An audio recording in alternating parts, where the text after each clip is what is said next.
గట్టిగా. YSRCP joint secretary Jaganmohan Reddy గారు కూటమి ప్రభుత్వ అరాజక పాలనని ఎండగట్టాలనే ఉద్దేశంతో సీదిరి అప్పలరాజు గారిని అక్రమ అరెస్టుని ఖండిస్తూ ఆయన్ని పలకరించడానికి ఈరోజు సేవకుల జిల్లా వస్తున్నారు.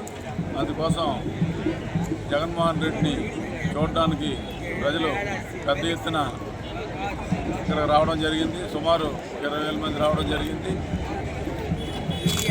కనుక ఈ కూట ప్రభుత్వ అరాజకాన్ని ఎండగట్టి అక్రమ కేసుల నుంచి కార్యకర్తలు భరోసా కల్పించేందుకు పార్టీ వర్గాల్లో ఉత్సాహాన్ని నింపేందుకు జగన్మోహన్ రెడ్డి గారు రావడం జరుగుతుంది. ఎంపీటీసీకి చిన్నమరపాకు మాది. మా ఊరు నుంచి 120 మంది తెచ్చాం. అలాగే ప్రతి గ్రామానికి సర్పంచులు, ఎంపీటీసీలు, ఊళ్ళ స్థాయి 100 పైగా తీసుకొచ్చారు. మొత్తం ఏదైతే కానీ జనాలు మా పిలిచిన వాళ్ళు ఒకళ్ళు పిలిస్తే 4-5 చొప్పులు బయలుదేరారు. జగన్మోహన్ రెడ్డి చూడటానికి పూర్తి స్థాయిలో ఈ నియోజకవర్గం మొత్తం 10,000 పైగా హాజరయ్యారు. అలాగే 4 స్టాఫ్లు ఉన్నాయి. అంతలెక్క అదే రకంగా ఉన్నారు.